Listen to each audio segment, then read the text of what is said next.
pemimpin pada saat itu. Nabi SAW selalu di mana kakeknya, di situ dia. Terutama di majlis di Darun Nadwah.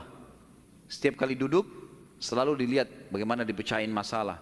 Dan Abdul Muttalib ini memiliki sebuah tempat duduk yang tidak boleh ada orang duduk situ, termasuk anak-anaknya. Paman-paman Nabi SAW semua tidak boleh duduk. Tapi Nabi SAW setiap hari kalau datang lebih dulu dari kakeknya, dia duduk di kursi situ. Umur 8 tahun. Setiap kali paman-pamannya usir, dia suruh pindahin karena dianggap anak kecil. Nabi SAW mengeluh sama kakeknya. Ini paman-paman saya larang saya. Maka Abdul Muttalib mengatakan, jangan larang anak ini, biarkan dia duduk di sini. Yang lain tidak boleh kecuali dia. Maka kata ahli sejarah, Nabi SAW belajar banyak sekali hal, diantaranya bagaimana dia menjadi tokoh masyarakat. Baru 6-8 tahun ya. Di umur 8 tahun meninggallah Abdul Muttalib, kakek Nabi SAW. Kemudian diambil alih dan dipelihara oleh pamannya Abu Talib. Dan Abu Talib memelihara Nabi SAW dari umur 8 tahun sampai Nabi SAW mandiri. Sebenarnya tinggal serumah dengan Abu Talib sampai menikah, sampai umur 25 tahun. Tapi Nabi SAW waktu itu mulai 8 tahun, karena Abu Talib ini pamannya orang miskin, maka beliau pun akhirnya niat ingin membantu. Abu Talib seringkali dititipkan amanah gembalaan domba oleh masyarakat Mekah. Maka Nabi SAW pun mengambil alih dan memelihara domba-domba itu. Datang ke padang pasir, digembalakan. Dan ini teman-teman sekalian perlu digarisbawahi, memang semua nabi-nabi dengan hikmah Allah memang dibuat atau di awal-awal umur mereka sebelum dinobatkan jadi nabi mengembala domba. Kata Nabi SAW, tidak ada seorang nabi pun kecuali menjadi pengembala domba sebelum masa penobatan. Sebagian ulama tentu membahas masalah domba ini karena domba-domba ini hewan-hewan yang lembut, kalau mereka makan mereka tidak rebutan, artinya mereka mengelompok di padang pasir, dan pada saat lagi nunggu gembala, orang pengembala ini bisa bertafakur, melihat langit luas, menunggu berjam-jam. Jadi itu juga ada diantara hikmahnya. Nabi SAW ini mengembala teman-teman sekalian dari umur 8 tahun sampai umur 21 tahun, mengembala domba ya. Ini umur di mana Nabi SAW pada saat itu mengembala atau menjaga gembalaan ini. Tentu di atas umur 21 tahun, baginda Nabi SAW sudah mulai terjun ke bisnis. Sudah mulai terjun ke bisnis, meninggalkan gembala domba, kemudian mulai berusaha. Di antara yang dilakukan oleh Nabi SAW adalah membeli beberapa produk di pasar Ukaz, pasar khasnya orang Mekah. Ya. Kalau yang saya pernah kumpulkan informasi, kalau tidak salah memang lokasinya di Pasar Seng dulu itu. Tapi sekarang Pasar Seng juga sudah dihancurin ya. Dan teman-teman yang belum pernah ke sana belum tahu, tapi yang sudah berangkat dulu tahu. Di mana di situ sudah terkenal pasar dari dulu. Tapi sekarang sudah diratakan jadi jalanan dan bangunan. Nabi SAW mulai di umur 21 tahun berdagang, dan di hari pertama beliau berdagang, beliau mengambil barang-barang kemudian beliau menjualnya. Ada satu orang yang datang membeli dagangan Nabi SAW, membeli dagangan Nabi SAW. Orang ini dari luar Mekah. Dia datang, ini umur Nabi sudah 21 tahun ya, sudah tinggalin gembalaan, sekarang mulai masuk bisnis. Pada saat Nabi SAW transaksi sama orang ini mengatakan, ini saya bayar cash, hai Muhammad, saya titipin barangnya. Setelah tawaf, saya akan ambil. Orang ini umroh, gitu kan. Tentu dengan cara umroh pada saat itu ya, mereka sambil menyembah berhala dan seterusnya. Ini syariat Nabi Ibrahim yang masih tertinggal. Ternyata orang ini setelah selesai umroh, dia pulang ke kampungnya, dia lupa kalau dia sudah transaksi dengan seorang masyarakat Mekah bernama Muhammad ini sallallahu alaihi wasallam. Maka orang ini pulang ke kampungnya, 3 hari kemudian baru diingat sama dia. Diingat dia transaksi. Kalau tidak salah bahkan kampungnya orang ini 3 hari dari Mekah. Jadi 3 hari pergi, dia setelah 3 hari perjalanan tiba di kampungnya, 3 hari kemudian baru ingat, sudah 6 hari. 3 hari lagi kembali ke Mekah, 9 hari. Begitu tiba di Mekah, dia buru-buru ke pasar Ukaz, dia kaget melihat Nabi SAW dalam kondisi yang sama. Menjaga barangnya, tidak bergerak di situ terus. Waktu itu belum ada penyumbatan jadi Nabi ya, belum ada syariat, belum ada apa-apa.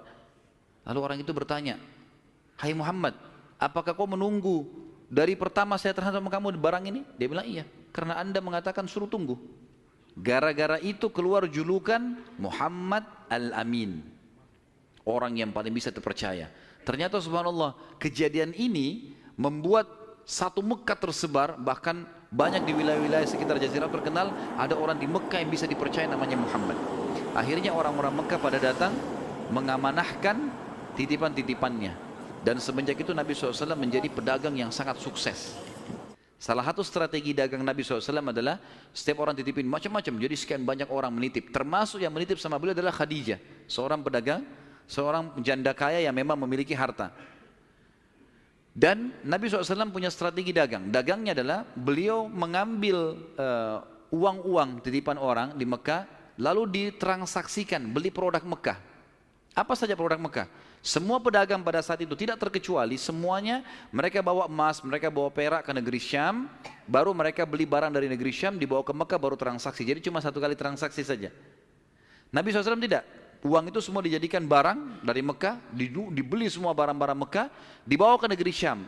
Barang-barang ini dijual di negeri Syam. Laku, dibelikan barang di negeri Syam, dibawa ke Mekah. Jadi double untungnya. Karena ini teman-teman sekalian, Nabi SAW menjadi pada saat itu salah satu orang terkayanya Mekah. Dan ini sekaligus membantah statement para orientalis mengatakan Muhammad, kita tentu mengatakan SAW, menikah dengan janda kaya karena dia miskin. Ini salah sekali. Karena Nabi SAW di fase dari 21 tahun sampai 25 tahun menikah dengan Khadijah itu sudah menjadi pengusaha yang sukses. Makanya beliau pada saat menikah dengan Khadijah, maharnya 20 ekor unta. Satu unta ratusan juta jumlahnya, harganya. Anggap kita hitung 100 juta saja, kalau 20 berarti 2 miliar. Ada antum sini melamar 2 miliar? Paling perangkat sholat. Jangan tersinggung. Jadi Nabi SAW melamar Khadijah dengan 20 ekor unta. Ini dusta orang kalau mengatakan Nabi SAW orang miskin. Dari mana? Pengusaha sukses, gitu kan? Dan waktu itu umurnya masih 25 tahun. Baik teman-teman sekalian, saya akan tutup pertemuan kita ini dengan, nanti kita akan kembali ke kisah Khadijah ya, radhiyallahu nanti pernikahannya dengan Nabi SAW segala. Tapi ada kejadian yang perlu saya titik beratkan. Kejadian pada saat umur Nabi SAW 12 tahun. Kita review dulu kembali. Waktu umur 12 tahun, kan beliau dari umur 8 tahun sampai menikah kan tinggal sama Abu Talib.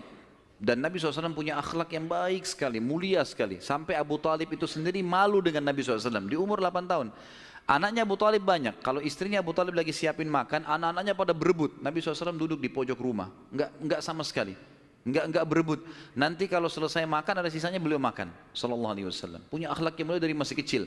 Sampai Abu Talib bilang sama istrinya, khusus untuk Muhammad sisipkan makanan. Karena dia tidak ikut berebut sama mereka. Gitu kan. Baik, di umur 12 tahun, pernah satu waktu Abu Talib ini mau ke negeri Syam, urusan dagang. Pertama kalinya Nabi SAW, biasanya Nabi ini selalu pemalu, nggak banyak minta dan nuntut ke pamannya. Khusus pada saat itu Nabi SAW bergantung di bajunya Abu Talib, nggak mau lepasin. Pokoknya dia mau ikut. Abu Talib heran, nggak pernah Nabi SAW berperilaku begini. Musyawarah sama istrinya, nggak pernah Muhammad begini. Kenapa seperti ini? Pasti ada sesuatu gitu. Maka setelah musyawarah kayaknya dibawa aja deh. Dibawalah ke negeri Syam. Pergilah Nabi SAW bersama dengan Abu Talib dan kafilahnya. Pada saat mau tiba di negeri Syam, sebelum tiba di negeri Syam, kafilah ini melewatin sebuah gereja teman-teman sekalian. Dan di situ ada satu pendeta bernama Bahira. Dan ini riwayat Bukhari Muslim menceritakan masalah itu ya. Dan sampai sekarang di negeri Syam masih ada puing-puingnya gerejanya Bahira ini. Pada saat itu di zaman Nabi SAW ada gereja ini dan sampai sekarang masih ada sisa puingnya. Saya pernah lihat cuplikannya sendiri, ada sisa puingnya di negeri Syam. Tepatnya di Syria ya. Kemudian teman-teman sekalian, pada saat melewatin kafilah ini melewatin gereja, si Bahira ini kepala pendeta di gereja itu memang lagi nunggu informasi tentang Nabi terakhir nih. Dia ngeliat-liat di jendela gerejanya, setiap kafilah lewat dilihat sama dia, terutama yang dari Jazirah Arab. Waktu secara kebetulan dengan hikmah ilahi lewat kafilahnya Abu Talib, dan kafilah ini agak berbeda dengan yang lainnya. Kafilah itu berarti 3 unta ke atas ya, baru dinamakan kafilah. 3 ekor unta ke atas baru dinamakan kafilah.